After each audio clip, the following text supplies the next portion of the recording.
What's up, everybody? I'm back here today. Figured I'd do another little metal shaping video. The last one did pretty good. People seem to like that content, so I'm gonna go for that. I have this bike here. My first build I ever did. It's a 1981 Kawasaki KZ440. It's still my favorite bike. I started this project in 2012, finished it early 2013. Been riding ever since, beating the hell out of it. It's been a great bike. But there's things I would do a lot different if I were to redo the bike today. I'm just going to do a couple changes to it to make it more streetable. I think I'm going to start riding it again.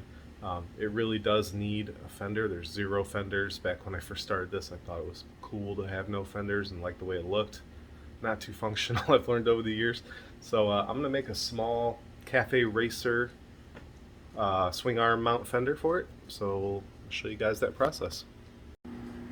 So here's the bike.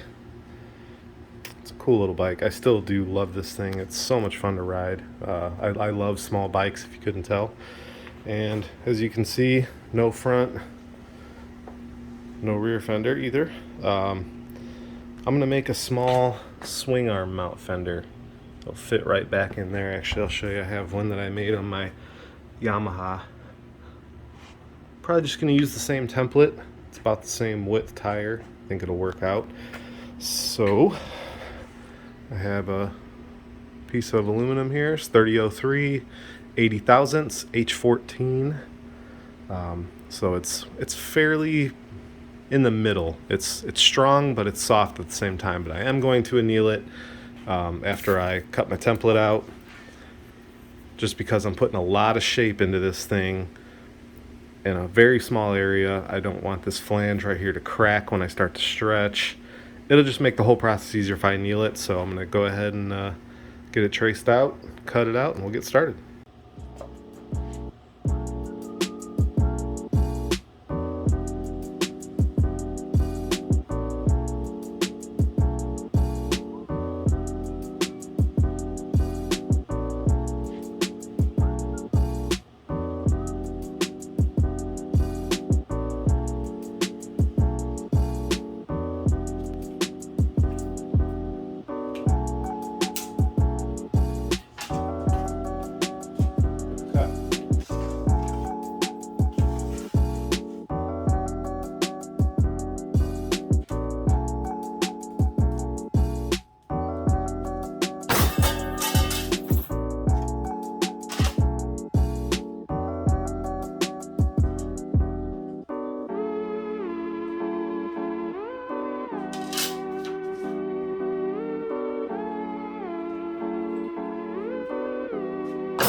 I will file that edge, get that a lot closer once I start getting it where I want it.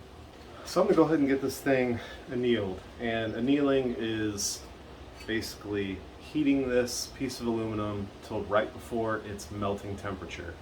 And that changes the molecules, helps them spread out. Everything gets a little softer, and you can manipulate the material a little bit more easily without the risk of cracking.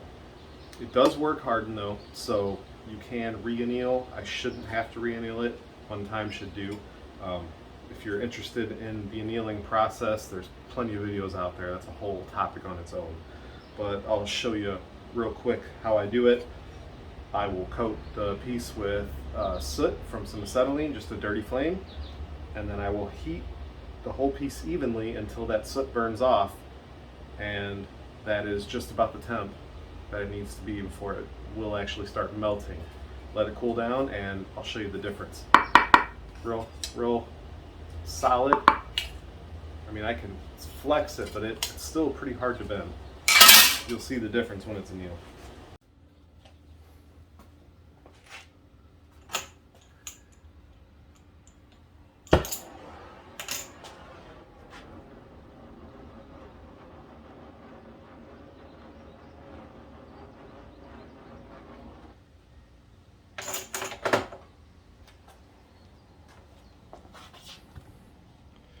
Alright, I had to restart the camera.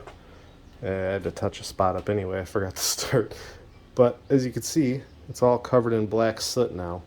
I could wipe that right off with my finger. It's just from the gas burning off dirty. I'm going to go ahead and make a neutral flame now, burn all that soot off, and when it gets to that temp, it's good to go.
We're done and annealed.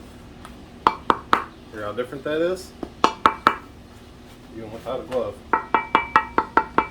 Different sound. It's soft. I can easily bend it now. Before I was putting that, it was just flexing. Now I can bend it pretty easily. Just don't want to do too much, it'll work hard. So, right there at that flange, I'm going to put it on the brake, bend that at a 90, and then we'll get going from there.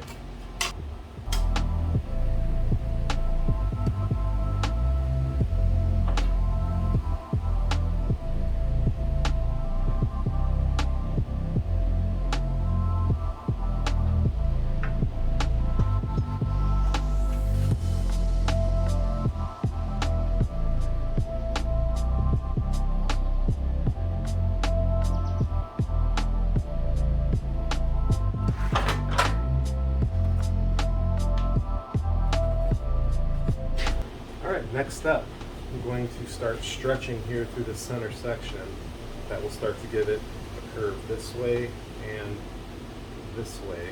And once I start getting all that stretch in there, get the shape where I like it, I will put this flange in my kick stretcher and start to help round that, because it's very difficult to stretch down in that flange area right in that 90. It's super tight, so using that kick stretcher will help with the flange to bring that around.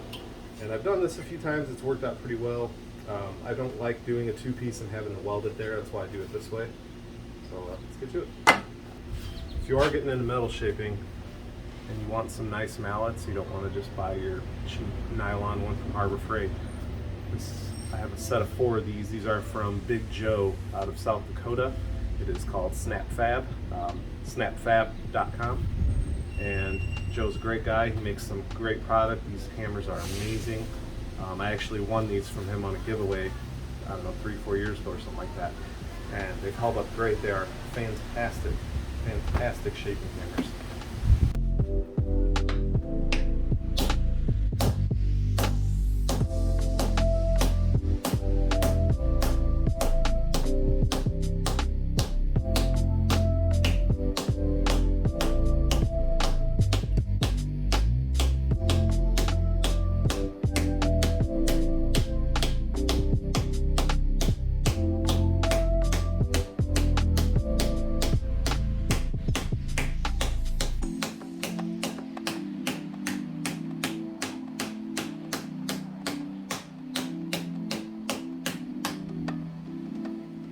See how quickly that happens with it being annealed.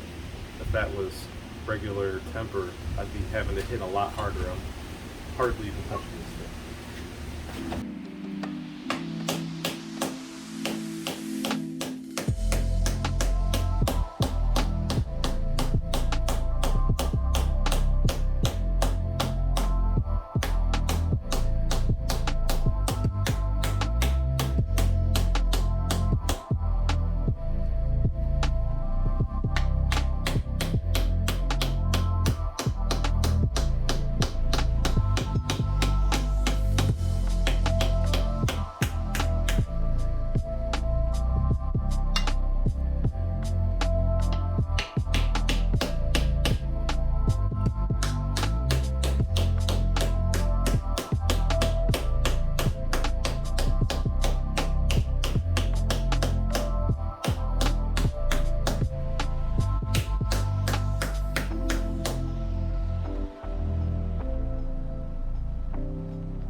Alright, see how that's starting to wave right there? That's because there's too much material bunching up. That part actually needs to be shrunk.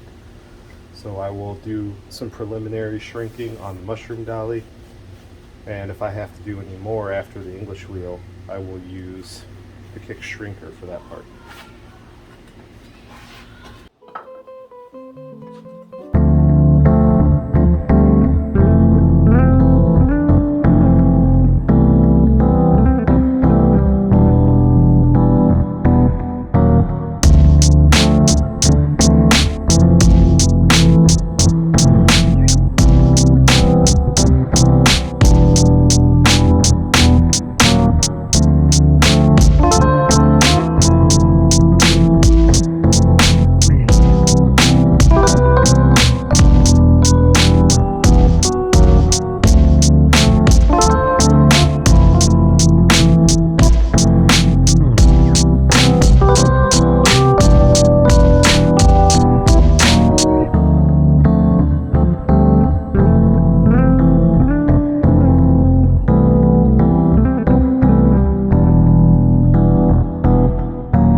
Alright, I got this thing on a good start.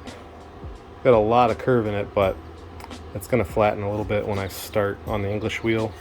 But before I do that, I don't know if that comes through on camera, you can see all the shape When you get there, it's just dead straight. And that's hard to stretch, like I said, because it's right there on that 90. So how I do that is I put it in the kick stretcher. I will stretch it and it'll start help bringing it around, and then I can work on it from there. I'm gonna try to set the camera up and stick a little piece in there so you can see how effectively the stretching action works. It's unbelievable how quickly you can stretch metal with this thing. So you have to be very careful because it will actually break it pretty quick. Try to get this thing set up to where you can see it actually stretching, and you'll see the action of the jaws. Right there, the jaws compress. I'm gonna actually hold the camera, and you'll see they come down and pull apart. Hopefully I can hold this steady enough to see.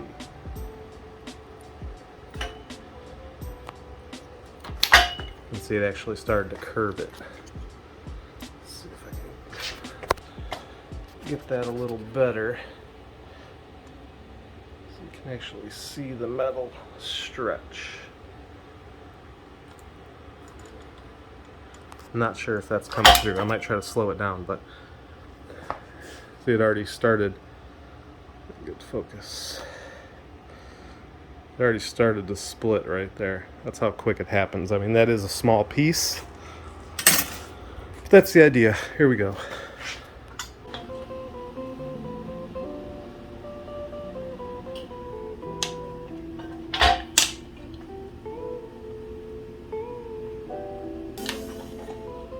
Doing very light pressure at first. Start to bring it around. Said I don't want to split this thing. Pretty upsetting to split it when you're already this far. I'm going as deep as possible right now to get that stretch as close as I can to the flange. This also gives the flange a nice curve to follow the swing arm.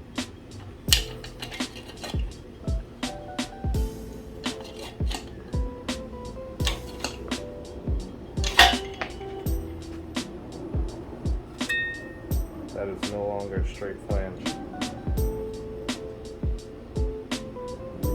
So effectively did what I needed it to do. I'll go a little bit farther before I start to split this thing.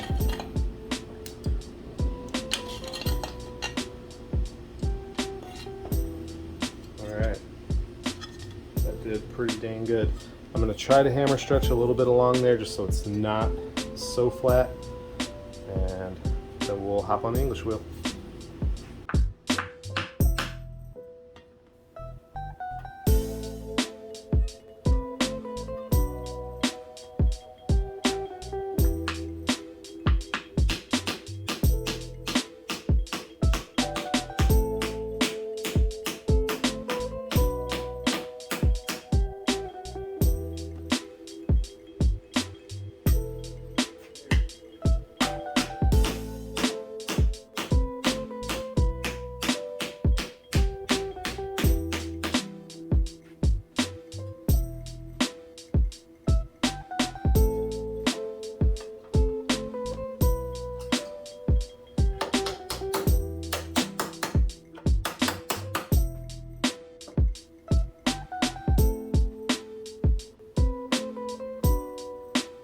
Gonna hop on Gumby here, my crappy little English wheel, and start smoothing a lot of these hammer dents out and trying to get close to our final shape.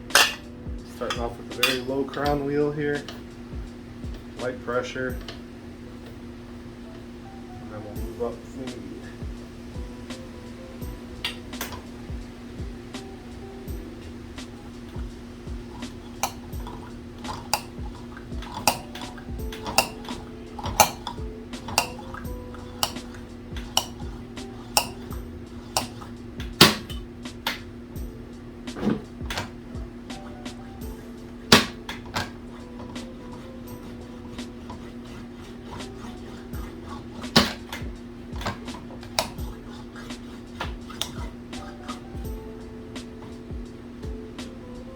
You almost have to run it off the edge on a panel like this. Not really ideal, but sometimes you have to. Don't want to get too close to that edge that I shrunk, because I'll stretch it back out. So get in there. If there's any more little dents in there from the hammer, I can smooth those out with a dolly. Not a big deal. But you do not want to undo the work you already did with that stretch, or shrinking, sorry. Hammer shrunk that on the mushroom dolly. It's not really going to do you any good to undo your work.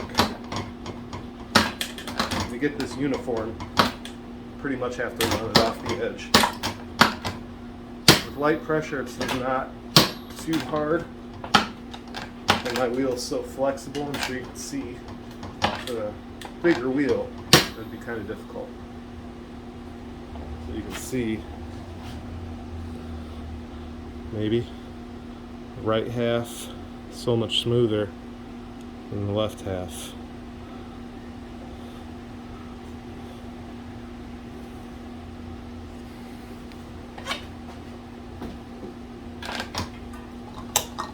This is a very, very low crown wheel, very light pressure, but with this aluminum being annealed, it doesn't really take much. The more we do this, the more we work it,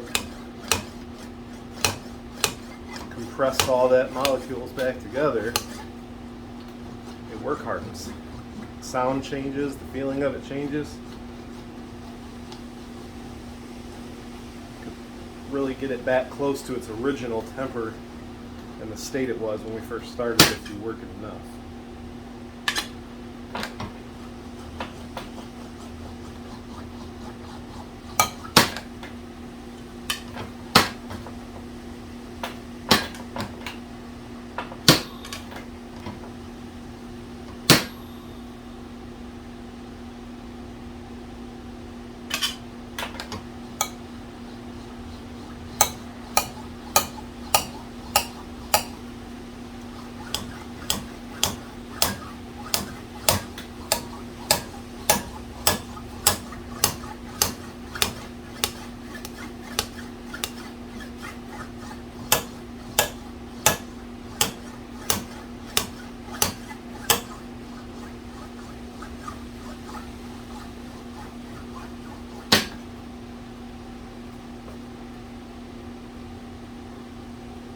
Alright, I'm close enough now to where I can start sanding.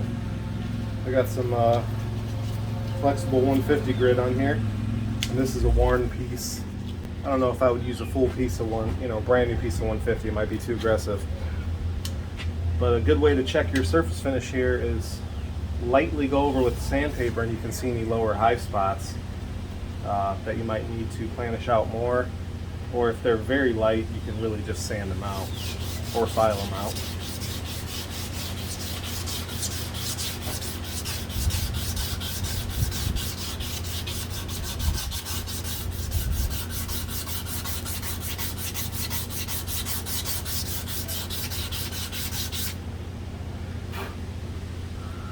So anything there that's still slightly shiny is a low spot.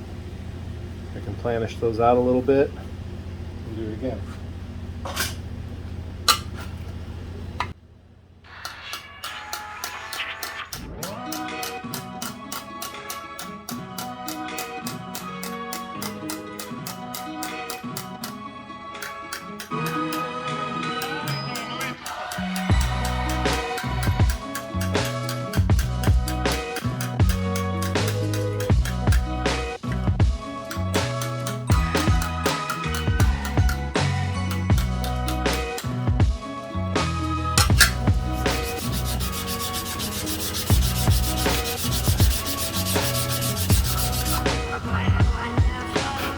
There we go.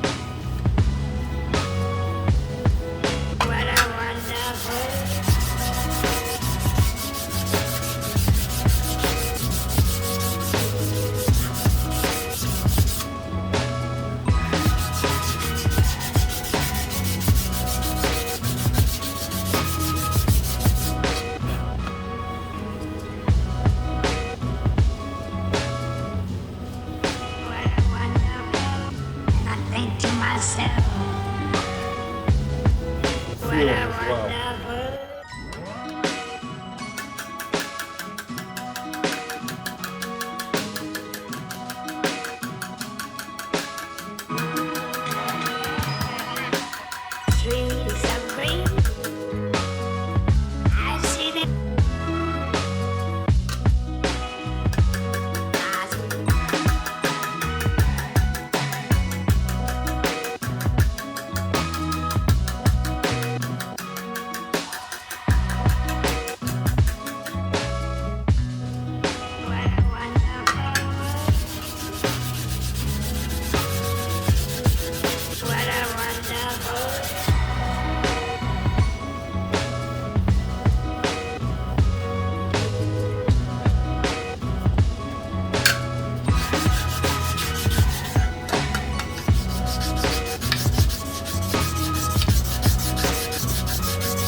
Alright, we're going to go ahead and sand this whole thing to 150. Give it a light coverage with that, and then we'll move up to 320, and that should be about where I need to stop for what I'm going to do with it.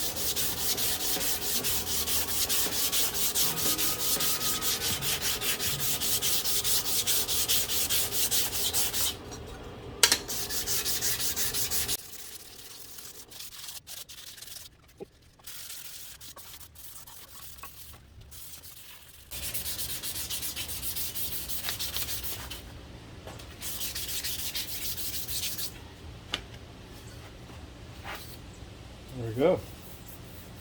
That's about good enough for me because I'm going to powder coat this thing. I like my finish. If you really wanted to do like a little bit more of a brushed finish, you can keep going up through the grits, maybe up to like 600-ish, or farther if you wanted to polish it. I could probably start polishing this even now, but with the bike that's going on, I think it's going to look better black, so I'll probably powder coat it black after I test fit it and make sure I like the way it looks. But you look like the Tin Man messing with aluminum too, by the way. But there you go. Alright, I got this thing laying flat on the table. You can really see how much shape this thing has.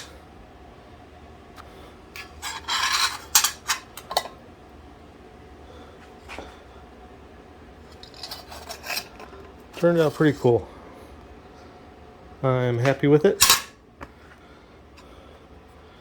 Going to set it up on here, figure out the exact location of mounting, drill some holes. If it's thick enough, I'll just tap it because I just need like probably 3-4 little M5 bolts to hold it, nothing crazy. If it's not thick enough to tap, I'll put a couple riv nuts in there, but I think it's going to be fine.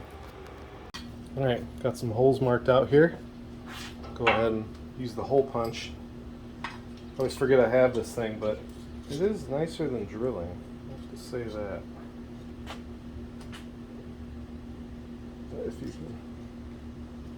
If you can find your mark. You get a terrible glare in here.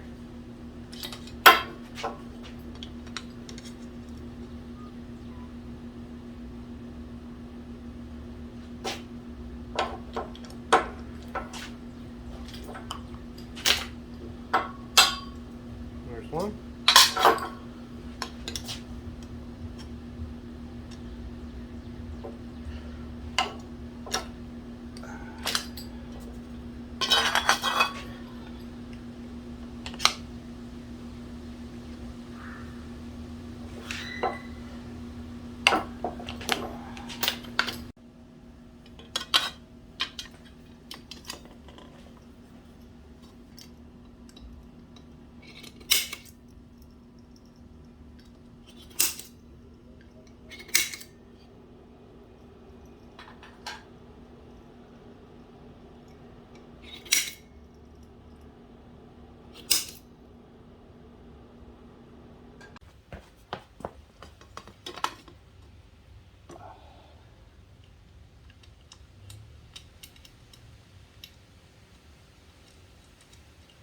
There we go.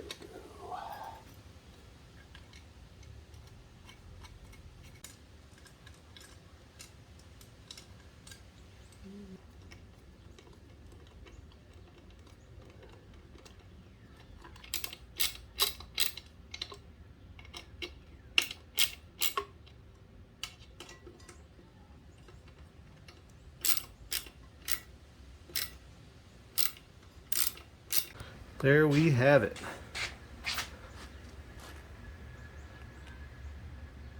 It's mounted. I like the shape. It follows the tire really nicely. It's probably not going to do a ton, but it's definitely going to help. Especially with them pod filters, slinging stuff up, whatnot. I'm stoked on it. I like it. Turned out really good. Powder coat it. Either probably a satin, maybe a gloss. Everything else on here is gloss. We'll see. Maybe even a texture. Who knows? But there we go. Well, everybody, that's it.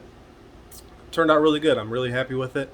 I'm going to go ahead and probably do a front fender in a future video. So if you guys do like this, please like, comment, subscribe, share with your friends, whatever. Tell me other stuff you would like to see, if anything. And until next time, thanks for watching. Take it easy.